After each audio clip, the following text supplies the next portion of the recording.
안녕하십니까, 정서용입니다.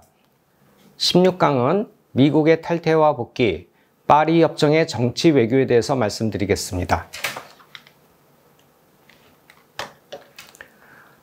미국의 파리의 탈퇴와 복귀가 계속 반복되고 있습니다. 그것은 특히 현재 미국의 대통령인 트럼프 대통령에 의한 것이죠.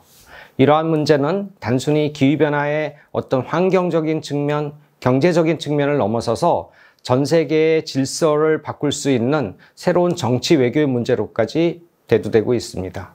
그 이유는 미국이 파리 협정 체제 형성에 사실 핵심적인 기여를 했던 나라이기 때문에 그렇습니다. 그런데 미국의 다른 경우에도 저희들이 종종 보고는 합니다만 국내 정치 상황에 따라서, 즉 이번의 경우에는 정권이 바뀜에 따라서 그 입장이 급변했습니다. 이러한 국내적인 미국의 급변 사태로 인해서 트럼프 대통령은 취임 첫날 파리 협정 탈퇴 행정명령에 서명을 했고, 그렇다면 과연 국제 기후 거버넌스에는 어느 정도 영향을 미쳤을까요? 미국은 파리 협정 초기 리더십에 대단히 중요한 역할을 했습니다.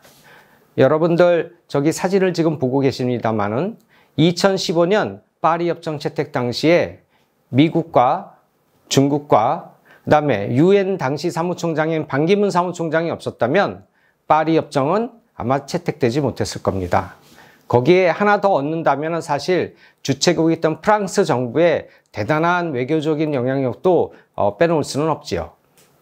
어쨌든 미국은 당시에 중국과 기후변화 대응을 공동으로 하기로 발표를 하고 협상 분위기를 주도를 하고 있었습니다. 여러분들 UN 기후변화 협상 역사를 아시는 분은 잘 아시겠지만 항상 미국과 중국은 선진국과 개도국 그룹의 수장으로서 서로 상반되는 입장을 견지해 왔는데, 그로 인해서 진전이 없던 국제사회의 협상에서 양국이 서로 손을 맞잡고 같이 힘을 합쳐서 기후변화에 대응을 하기로 했으니 결정적인 영향을 끼쳤다는 것은 틀림없는 사실입니다. 그 당시에는 클린 파워 플랜 등 미국 국내 정책도 계속 병행함으로써 당시의 오바마 대통령은 글로벌 리더십 확보는 물론이고 미국의 국내 기후변화 대응 정책에도 굉장한 드라이브를 걸은 바가 있었습니다. 여러분들 다 아시지만 오바마 대통령이 재선할 당시에 허리케인 카트리나의 영향이 얼마나 큰 영향을 줬는지, 대선 결과를 어떻게 했었는지, 오바마 대통령이 왜 당선될 수 있는지 여러분들 잘 기억하고 계실 겁니다. 오바마 대통령 이후에 불행하게도 2017년에는 트럼프 행정부가 탈퇴 선언을 했었습니다. 당시에 아메리카 퍼스트를 내세우며 탈퇴를 발표했고, 바로 2017년에 탈퇴를 선언함으로써 경제적 손실과 주권 침해 우려가 강조가 되기도 했습니다. 이러한 점은 국제사회에 대단히 큰 충격과 우려를 확산시키는 그런 결과를 가져왔었죠. 그래서 하지만 초기 파리 협정에서는 탈퇴 의사를 밝힌 후에 최초의 탈퇴 후에는 4년의 시간이 필요했기 때문에 실제적으로 탈퇴의 효과가 발생한 건 2020년 12월이었고, 이것은 탈퇴 절차 완료 시점과 동시에 미국이 대선이 진행됐다는 것을 의미하며, 이 대선에서는 미국에서 새로운 바이든 대통령이 당선이 됨으로써 사실 실질적인 미국의 첫 번째 탈퇴 효과는 그지 크지 않았습니다. 그렇지만 당시에 여전히 파리 협정의 법적 구속력이 없기 때문에, 또는 약화시키기 때문에 이건 문제가 아닌가, 이런 우려가 제기되기도 했었고, 다른 리더십이 공백이 되면 다른 국가들이 동의를 하지 않을까, 이런 문제점들도 제기가 됐었던 것도 사실입니다. 미국 내에서는 하지만은 다양한 대응이 있었습니다. We are still in, 지금도 많이 쓰는 얘기죠. 파리 협정의 탈퇴를 연방정부가 했다 하더라도 반 이상의 주정부, 대단히 많은 기업들은 독자적으로 기후변화 대응을 계속해 나가겠다는 것을 선언한 바가 있습니다. 대표적인 미국의 주로서는 캘리포니아주, 뉴욕주 등을 들 수 있고, 여전히 민주당 계열뿐만 아니라 이제는 소수 공화당 계열의 주들도 기후변화 대응의 중요성을 강조하는 경우가 있습니다. 다음에 연방정부 이외에 이런 주정부, 그 다음에 도시, 기업, 개인, 비영리 기구 등이 다 힘을 합쳐서 우리는 여전히 기후변화 대응을 열심히 하겠다고 선언을 했었고 그 영향의 결과가 어땠는지는 우리는 지켜본 바가 있습니다. 다음에 2021년에 말씀드렸습니다마는 미국의 대선이 있었고 거기서 민주당의 바이든 대통령이 당선이 됨으로써 바이든 대통령은 당선되자마자 첫 번째로 서명한 것이 파리 협정 복귀 서명이었습니다. 미국은 탈퇴하는 것도 대통령 되자마자 첫 번째 하는 일이고 복귀하는 것도 대통령 되자마자 첫 번째 하니 미국에서는 행정부가 어떻게 바뀌느냐에 따라서 정말로 파리 협정의 운명은 롤러코스터를 타왔습니다. 2030년까지 바이든 행정부는 50에서 50%의 감축 목표를 달성하겠다고 그렇게 엔디스를 유엔에 제출했고 망가졌던 기후 해결을 복원을 시도를 했습니다. 그래서 미국 정부가 주도하는 기후 정상회의를 계속해서 개최를 했고 미국이 기후변화 대응을 위한 IIA로 많이 알려져 있는 재정 확대를 하기 위한 여러 가지 정책 수단을 들여서 소개를 한 바가 있습니다. 그렇다면 바이든 행정부가 미국이 이렇게 파리 협정에 다시 복귀를 했던 것은 어떤 의미가 있었을까요?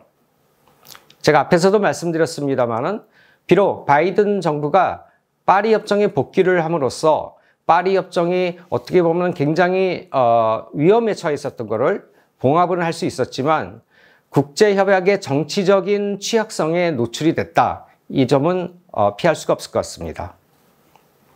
그러나 협정 자체는 지속적으로 발효가 되어 있고 파리 협정의 유연성과 제도적 내구성이 비록 트럼프 행정부가 파리 협정 탈퇴 의사를 밝혔음에도 불구하고 사실상 당시에는 트럼프 행정부의 탈퇴 의사 자체가 직접적으로 파리 협정 체제에 균열을 가져오지까지는 못했었습니다.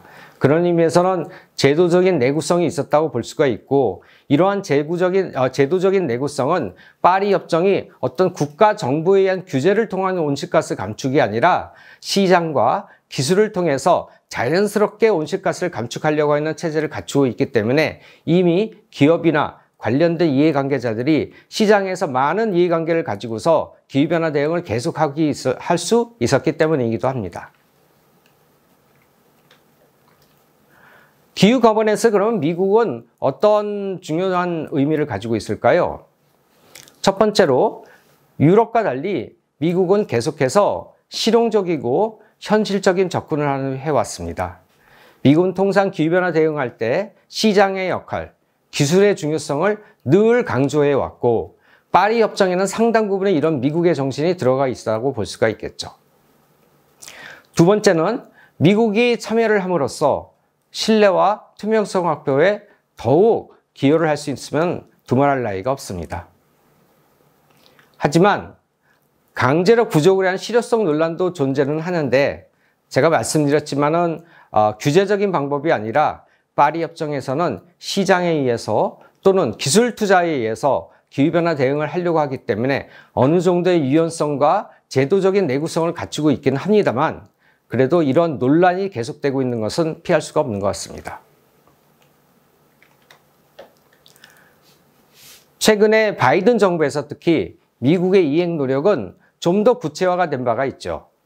그래서 인플레이션 감축법이라 알려져 있는 IRA가 있는데 IRA는 사실 미국의 당시에 백악관의 홈페이지에 가보시면 미국 바이든 정부의 기후변화 대응법이라고 돼 있었습니다. 우리나라에서는 그 중에 중요한 부분인 공급망 이슈로서 많이 이해가 되어 있었지만 좀 더 큰 그림에서 본다면 인플레이션 감축법은 미국의 기후변화법이라고 볼 수가 있겠죠. 그 핵심은 아시다시피 청정 에너지 투자를 확대함으로써 그 결과로서 미국의 지속가능 발전도 달성을 하면서 기후변화 대응을 하겠다는 것이었습니다.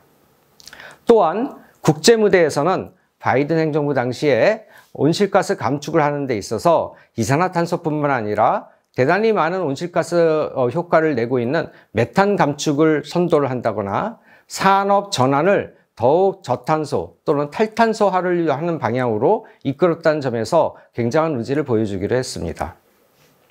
하지만은 자주 바뀌는 행정부마다 자주 바뀌는 기후변화 정책으로 인해서 그 잃어버리는 신뢰를 어떻게 회복하거나 정책이 어떻게 연속성을 가질 수 있겠는가, 이런 정책 연속성 확보하는 문제가 앞으로는 계속 관건으로 남아 있습니다.